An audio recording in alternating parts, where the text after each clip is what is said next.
Boa noite, galera. Estamos aí para mais um vídeo, mais uma videoaula do curso de Engenharia Civil. Na verdade, falando sobre gerenciamento de obras diretamente, tá? Esse curso está direcionado ao pessoal no Oeste, aos alunos de GPO, Gestão e Planejamento de Obras, e também para o pessoal do curso de Gestão de Riscos em Obras Especiais de Engenharia do site Engenharia e Cursos Online, fazendo uma introdução ao gerenciamento, na verdade, tá? Então, bom curso a todos. Vamos aproveitar, serão no total aí 5 aulas explicativas dessa parte introdutória de gerenciamento, tá? Falando da parte de fundo. Primeiramente, entender, né, que uma pessoa que quer ser um gerente, ela tem que pensar em todos os insumos básicos, em todos os equipamentos, em tudo aquilo que ela necessita para gerenciar. Então, na situação do nosso amigo aí, vamos observar que toda obra que nós fazemos, ela passa por um processo. Não é diferente dessa obra que o nosso amigo está fazendo aí. Porém, toda obra ela tem uma limpeza inicial e ela tem uma limpeza final de obra, não tem? Não é assim que funciona o nosso escopo? Porém, se faltar o equipamento para limpeza final de obra, já viu, né? Da BO, né? Para não falar realmente o serviço que o cidadão está fazendo. Então, esse tipo de obra precisa-se que você entre no ambiente, primeiro verifique se todos os equipamentos estão disponíveis e à mão para que você possa completar o serviço e entregar o objeto de forma completa, tá? Inclusive com a limpeza final, tá? Nós observamos também que atualmente a concorrência entre as empresas, todas as mudanças que estão ocorrendo são frequentes e cada vez mais rápidas. Observa-se isso principalmente olhando aí o que a gente tem na tecnologia, olhando a informatização, e nós poderíamos falar aí dos celulares, né? Antigamente ninguém imaginaria que Pokémon estaria no celular e todo mundo estaria caçando Pokémon, e nós professores com a necessidade de criar aí um programa chamado Poké Caça-Aluno aí, né? Um Poké Aluno, qualquer coisa nesse sentido, porque essa informatização está chegando muito rápida, essa realidade está chegando muito rápida. Então, quem não acompanha não consegue se estabelecer no mercado. Na verdade, todas as profissões, sejam ela na engenharia, na arquitetura, no design, seja em qual for a área dentro que permeia aí a nossa construção civil, ela é uma área muito inovadora tecnologicamente falando e muito rápida nessa informatização, essa informação que chega para nós tecnológica aí. Dentro do campo social, temos um crescimento populacional acelerado, a concentração de renda e empobrecimento. A gente tem um desenvolvimento sustentável, tem essa necessidade, né? Nós precisamos pensar no meio ambiente. Tem a necessidade também da feminização no mercado, a gente precisa acompanhar que o mercado dos anos 50 era um, hoje é outro. Ainda não consigo compreender porque que em alguns lugares ainda a mulher ganha menos que o homem, por exemplo, exercendo o mesmo cargo. Então não tem como isso ser dessa forma, porque isso é algo que faz parte da nossa inovação e faz parte do nosso dia a dia do crescimento. O campo organizacional, nós temos, como citado aí no nosso exemplo antes, aí as novas tecnologias produtivas. Essa velocidade a gente chama de just in time, ou seja, está o tempo todo, né, acontecendo essas inovações. Nós trabalhamos por uma administração de resultados, né? Esses resultados são aqueles resultados de se atingirem custos, os custos previstos e atingirem os prazos traçados, né? A nossa meta final que é entregar o nosso objeto obra com o custo desejado, o custo que foi pensado e o prazo que nós traçamos, né? O prazo que foi estabelecido mediante o planejamento. A gente tem no campo econômico ainda, pensando que nós tivemos uma globalização. Mercados como China e Índia, por exemplo, né, ninguém imaginava que seriam dois países que seriam aí do extremo capital. E hoje são mercados que estão dentro dos grandes países capitalistas e dos grandes produtos eletrônicos aí, né? Estão numa mídia aí muito grande também, né? Então nós percebemos que há uma abertura e uma necessidade global. Se falando em Brasil, apesar de todos os problemas que existiam no governo Collor, nós percebemos que naquela época, quando citava que os nossos carros eram carroças, a gente realmente tinha carros carroças, né? Com a abertura do globalização que o Collor fez dentro do país, pode-se dizer que foi o único legado positivo dele, acredito eu. sem opinião política nenhuma, mas acreditando isso, seria a abertura do que veio para nós aqui e que trouxe inicialmente carros diferenciados. Inicialmente lá com as fábricas russas, Lada, etc. e tal. Porém, nós percebemos que hoje nós temos um acompanhamento nacional da qualidade do que se tem lá fora. Então hoje a gente não precisa mais buscar tanto a importação, pois essas que nós importávamos, essas empresas estrangeiras entraram no país e hoje constroem e montam. O campo tecnológico, como dito, a microeletrônica, circuitos integrados, internet, vamos falar aqui de softwares também e tudo mais, são projetos, a nanotecnologia, né, são projetos aí que vieram inovando e mudando. Vamos falar aí de clones, vamos falar aí de biotecnologia, de células-tronco, vamos falar de tudo isso que veio inovando, né, veio trazendo um mundo para um outro patamar, muito mais rápido, o que também não se imaginava nos anos 40, 50. No campo comportamental, nós pensamos aí na neurolinguística e na gestão de conhecimentos. Ou seja, nós hoje não temos mais como dizer que nós falamos apenas português. Nós necessitamos falar o inglês, há algum tempo atrás precisávamos falar o mandarim, então hoje nós precisamos de um espanhol, então nós temos que ter esse acompanhamento e assim como a gestão do conhecimento. Nós precisamos estar adequados aí com Excel avançado, com AutoCAD, com versão 3D de AutoCAD, com o 3D Max que seja, ou Ederic no cálculo, SciPCAD no cálculo, não sei, diversos sistemas aí, diversos softwares que vêm trazendo essa gestão para nós, além do conhecimento de novas línguas, além dos conhecimentos de gestão, os conhecimentos de organização, os conhecimentos de informatização que são necessários e são inerentes à nossa profissão. Precisamos ainda pensar que nós temos que trabalhar para que os desastres naturais sejam menores, ou seja, vamos trabalhar a favor da sustentabilidade e isso vem se inovando também no dia a dia no mercado. Precisamos estar acompanhando isso.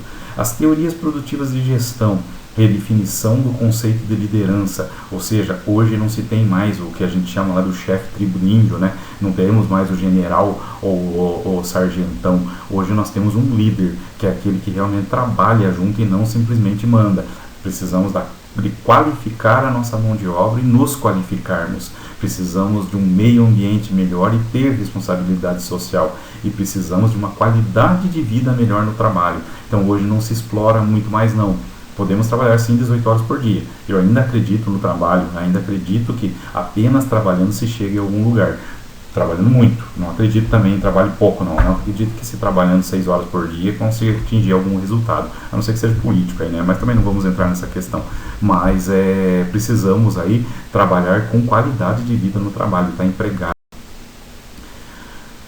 As incertezas dominando o cenário das organizações, nós pensamos da seguinte forma: nós estamos numa era da vantagem temporária. Esse conceito da vantagem competitiva temporária talvez possa cumprir esse papel de orientador geral da gestão em nossos tempos desafiadores. Embora pensando para organizações com fins lucrativos, toda empresa ela pensa no capital final, nenhuma empresa que é uma empresa de capital societário ou acionista, ele não é uma empresa que ela é fiduciária, é uma empresa aí filantrópica, né? Ela não é uma empresa que não pensa em dinheiro, ela pensa que ela tem que ter um capital, tem que ter lucro.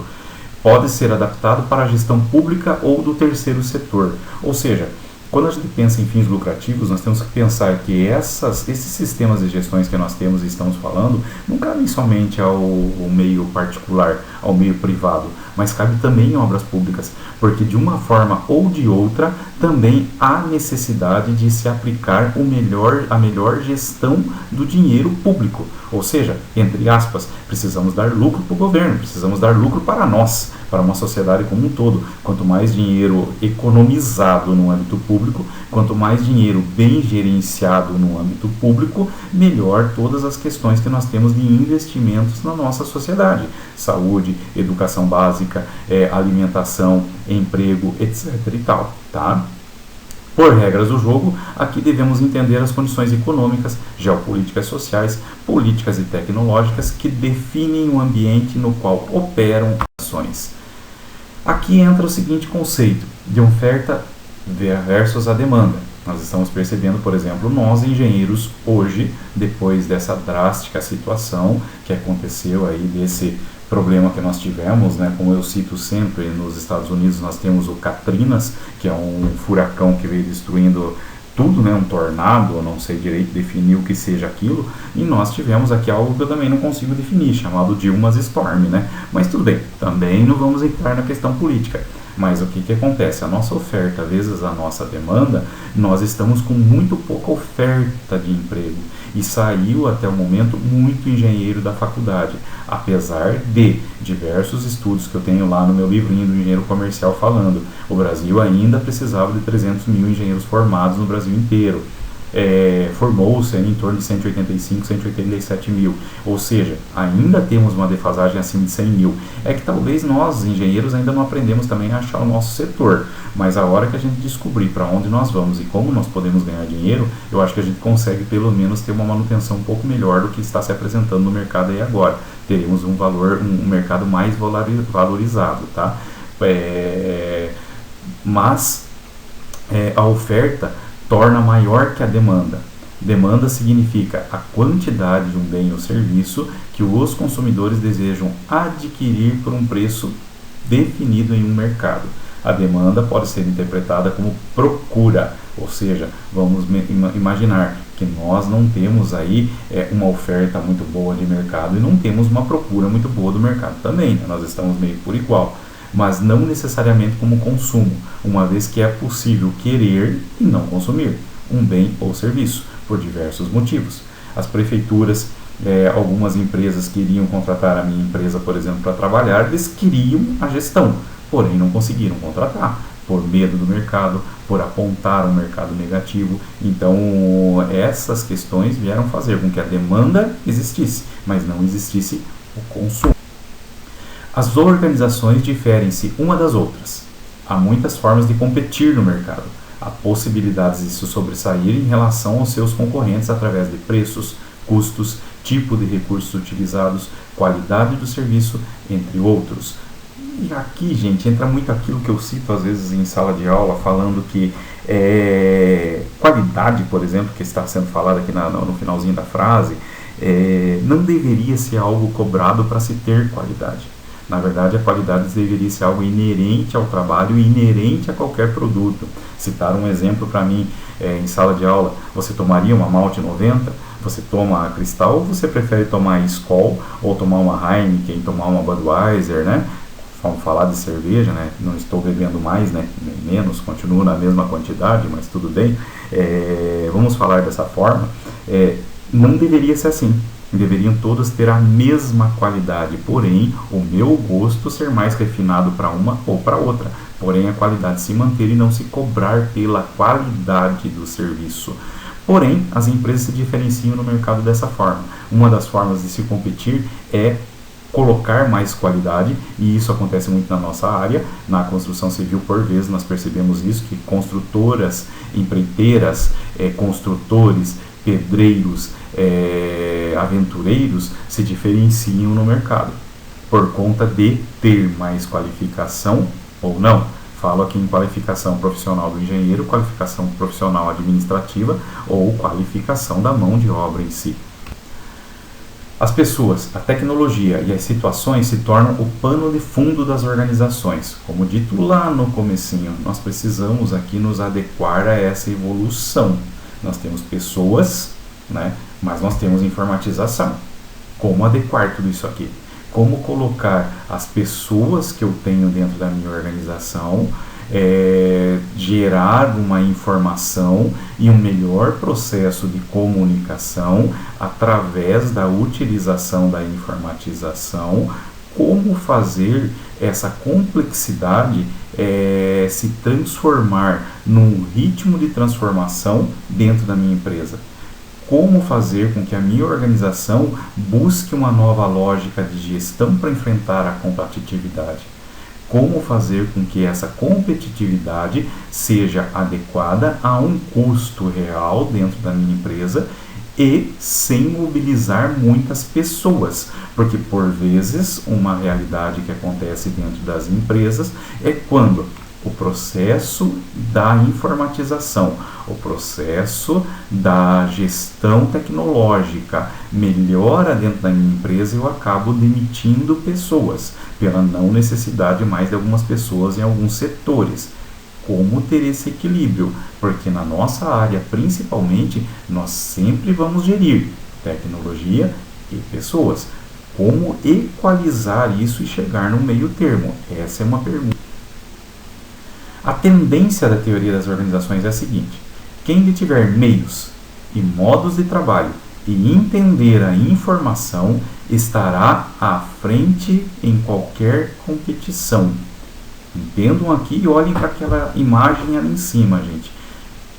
Quem tiver meios e modos de trabalho e entender a informação estará à frente em qualquer competição.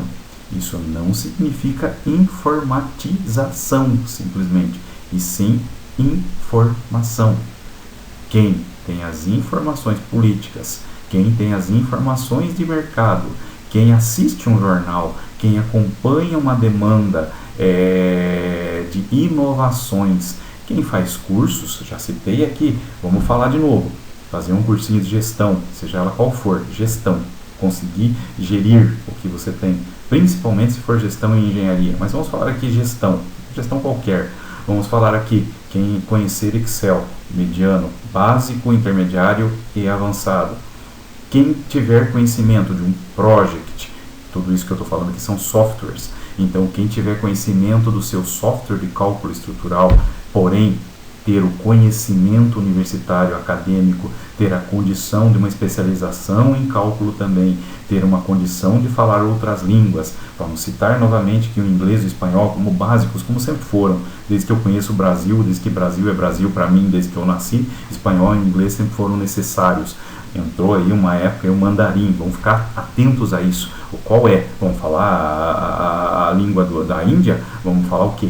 Para onde nós vamos? Tá? O que é que nós precisamos nos adequar e quais as informações que nós necessitamos ter do mercado nacional e internacional para que isso nos muna de ferramentas, de armas, para que na competição a gente chegue na frente.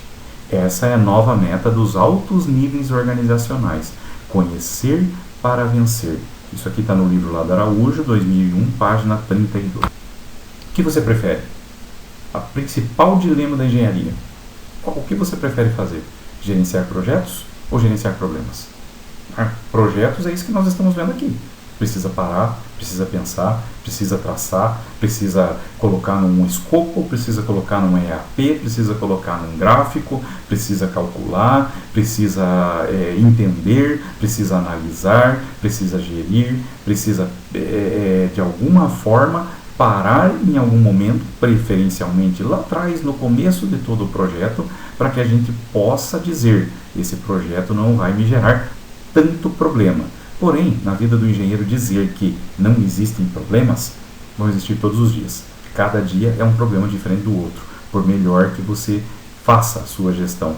Mas nós vamos ter aí que aprender a gerenciar esses microproblemas, porque se eu gerenciar projetos, eu não gerencio tantos problemas. Porém, seria irreal pensarmos que nós não gerenciamos problemas. Gerenciamos sim, em pequena, média ou grande escala, se nós não soubermos gerenciar projetos, mas nós vamos gerenciar problemas sim. Projetos são oportunidades. Temos que entender o conceito de gerenciamento de projetos. Vamos citar, por exemplo, esse momento de crise como uma oportunidade de novos projetos. Crise, esses momentos, são feitos para se repensar um negócio, avaliar o caminho percorrido no momento e buscar novas formas de fazer sua empresa crescer. Então, nada de lamentar. A gente não pode ficar parado aqui e ficar lamentando que a crise, a Dilma, o Lula, o PT, o partido X, Y, Z, o Temer, não sei lá qual é o problema que temos aí. Temos diversos problemas que a gente sempre vai ter. A pergunta é, qual é a solução? Como que a gente vai fazer para ter criatividade para sair disso? Trate de colocar a criatividade para funcionar. Tá, falta um R lá, vocês estão percebendo, né? Então, nada de lamentação pelo que você não pode influenciar. Trata de colocar a criatividade para funcionar, não, né? Para funcionar. Mas eu percebi agora, tá? Me perdoem aí, foi um erro de digitação. Mas nós temos que colocar a nossa criatividade para funcionar, para que a gente possa passar pela crise. E esse momento talvez seja um momento de transformações, de criações, de novos caminhos para que a gente possa mudar a nossa, ou a empresa de alguém, ou o mercado de alguém, ou o nicho de alguém, para que a gente possa conseguir aí transformar a nossa própria profissão. Esse é o momento, é agora que nós devemos. Pensando em tudo isso, lá atrás, há muitos anos atrás, 1969, a gente já vai ver que o cronograma, a ordem cronológica, melhor dizendo, do PMI um pouquinho para frente, mas a gente pensa da seguinte forma. Alguém já pensou que nós precisávamos ter gestão? Então, gestão não é algo inovador, gente. Para muita gente antiga, principalmente, quando a gente fala aí de gestão, a pessoa entende que isso vai ser custo, que isso é algo que não vai dar certo, que isso é algo novo, que isso é algo que surgiu agora, que alguém pensou nisso agora, nesse momento, e estão querendo implantar. Não, isso aqui já está pensado lá atrás. E PMI, Project Management Institute, é apenas um órgão, é apenas um. Existem vários outros, mas este é o funcional e é o maior deles. Então é aquele que, digamos assim, entre aspas, né, não querendo fazer apologia a nenhuma religião também, mas seria a Bíblia. Né, seria a Bíblia do gerenciamento. Tá? Porque eles criaram o PMBOK, que é essa Bíblia. Nós já vamos tratar disso um pouquinho para frente. Mas o PMI já pensou nisso. E, gente, ele pensou para difundir as melhores práticas de gerenciamento ao mundo. Simples assim. Mais nada diferente. Ele não fala para você, ele não te diz, não te dá uma ordem, não é uma lei que te diz, olha, gerenciar é assim. Não, pode ser diferente, né? Tanto que método Canvas, alguns outros aí que já foram criados, né? Vamos voltar lá atrás, a gente pensa em toyotismo, em fordismo, em diversos sistemas, em coisas que surgiram nesse período para organização, como 5S, 5W, 3H, não sei, qualquer coisa assim, Kanban, né, diversos sistemas que já surgiram com metodologias organizacionais que talvez não necessite se falar do PMI para aquelas empresas que adotaram isso. Mas o PMI organizou, compilou diversas ideias e disse, olha, não é uma ordem definida, não é uma metodologia definida, mas são boas práticas. Quem usar essas boas práticas tem uma chance de maior sucesso no mercado pela melhor gestão. Pensemos que o Project Management Institute surgiu em 1969 com 5 membros que eram voluntários. Em 1970 já estava com quase 2.000 membros associados. Em 1987 lançou a primeira edição da sua Bíblia, né, do PMBOK, Project Management Body of Knowledge. Tá? É um compilado de conhecimentos aí de gerenciamento de projetos. Em 2013 lançou a sua 5ª edição, onde eles deram uma mudada aqui, porque até então o elemento que a gente trata nos 9 capítulos que existiam até então,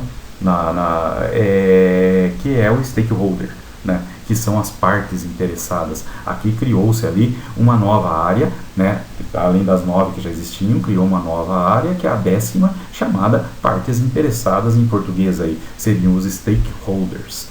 Hoje, em 2014, né, 2014 para cá, né, porque essa aqui é a atualização de 2014, 2016 nós devemos estar aí, talvez, aí com 460, 470 mil membros, mas 2014 aí 447 mil, que era a informação que eu tinha aqui, tá? Então, mais ou menos isso de membros no país. Nós temos orgulho de dentro dessa entidade UNOeste, dessa instituição UNOeste, a qual eu sou professor do Departamento de Engenharia, e temos um professor, Augusto Márcio Litudo, que é PMI. Né, ele passou lá na prova, fez o seu teste PMI e ele é PMI, né, ele é uma pessoa PMI. Então isso é um orgulho que nós temos e dará GPO 2 para as turmas de engenharia aí, tá? Estou buscando isso. Essa é a 5ª edição do PMI, né, do guia PMBOK.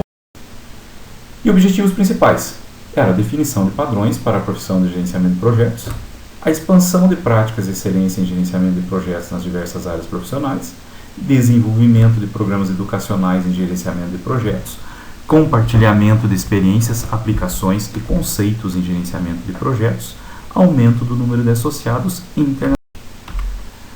Mais detalhes, basta entrar e acessar o link do PMI, www.pmi.org, Em São Paulo, www.pmisp.org. Voltando aqui, um esforço temporário empreendido para atingir um único propósito, um serviço ou um produto. Exemplos de projeto: o desenvolvimento de um novo produto ou serviço, desenvolvimento de um novo sistema ou atualização de sistemas de informação, a implementação de um novo sistema de informação, um software, um hardware qualquer, a construção de um edifício ou uma instalação, implementação de um novo procedimento de negócios ou processos e eventos. Eventos também são casamento, por exemplo, que eu brinco aí que é o projeto suicídio, né? Também é um evento. Ter filhos é um evento. A festa de formatura é um evento. Concluir o curso online é um evento. Tudo isso é um projeto, porque é um evento. O gerenciamento de projetos é a aplicação de conhecimentos, habilidades, ferramentas e técnicas às atividades do projeto, a fim de atender aos seus requisitos. Vamos falar novamente aqui. Entendam, gerenciamento de projetos. Você aplica os conhecimentos que você tem. Você aplica as habilidades que você desenvolveu. Conhecimento, vocês estão tendo agora na faculdade, nos cursos que vocês estão realizando comigo aí na página. As ferramentas que eu falei, todas elas aqui já, várias, Project, Excel, etc e tal, tudo que a gente já falou, CPCAD, EBERIC e tal, né? E as técnicas, as atividades do projeto. Quais são essas técnicas? Vou treinar a minha equipe com essas técnicas de desenvolvimento para construção e instalação do steel frame, do wood frame, da indústria de obras de casas em container, a fim de atender aos seus requisitos. Ou seja, toda a obra ela tem diversos requisitos, ela tem que passar por diversas etapas e requer diversos requisitos, diversas formas de se atender para chegar ao seu final. Então, esse é o atendimento. Mudando um pouquinho a frase, o gerenciamento de projetos é realizado através de processos, usando os conhecimentos, as habilidades, as ferramentas e as técnicas que recebem entradas e geradas. Para alcançar o objetivo do projeto, eu tenho que ter um equilíbrio nesse tripé aqui. Eu sempre falo para vocês que o triângulo é a melhor distribuição de cargas, é a melhor distribuição da energia nos elementos estruturais. Então vamos usar ele para engenharia de gestão também, vamos usar aqui para gestão de projetos. Vamos pensar aqui, eu tenho um custo sendo atendido num tempo com qualidade. Eu tenho um tempo previsto para atender num custo planejado com qualidade. Esse é o efeito de aumento da qualidade, atender nesse tripé, custo, tempo, qualidade. Falaríamos aqui que o terceiro pé chamaríamos de escopo. Por final, o sucesso da gerência vai ser obtido quando eu tiver o sucesso do projeto. Então não existe outra forma de atingir o sucesso do projeto se eu não tiver sucesso na minha gerência, no meu planejamento. Então, joinha para nós. Nós conseguimos chegar aí no objetivo de atingir o sucesso da gerência. Assim, positivo, sucesso do projeto. Porém, para isso, é o que eu citei lá atrás, no exemplo das pessoas mais antigas que não querem, digamos, entender o que é a gestão. Tem que haver mudança cultural. Isso para que se possa instituir qualquer conceito de gerenciamento. Eu não posso continuar como um Neandertal aqui, como esse cidadão que está abaixado aqui com as bolsas e tudo mais. De repente eu tenho que me transformar já no Homo sapiens aqui lá na frente, e já conseguir ser mais evoluído. Bom, gente, essa é a primeira aula. Aqui estão os meus contatos, podem me contatar para qualquer dúvida. Estou disposto em qualquer um desses canais de comunicação, também na minha página e com os meus livros, com os cursos online aí, os que já estão fazendo, provavelmente estão aí com o curso de gerenciamento de riscos, de obras especiais em engenharia. No primeiro capítulo do meu livro ali, nesse curso, estou tratando de hospitais, então aproveitem também os cursos de Excel para engenharia, Project, online, e o curso de oratória, ajudando vocês a como desenvolver palestras e como vocês aí desenvolverem a oratória de vocês nos produtos que vocês querem criar aí, sejam os produtos para quem faz graduação de TCC ou para quem já é formado, quiser aí um auxílio em reuniões de diretoria, em reuniões com clientes, em reuniões com fornecedores, o curso de oratória pode ajudar muito nisso, tá? Está aí, gente, muito obrigado. Tudo de bom a todos, até a próxima aula.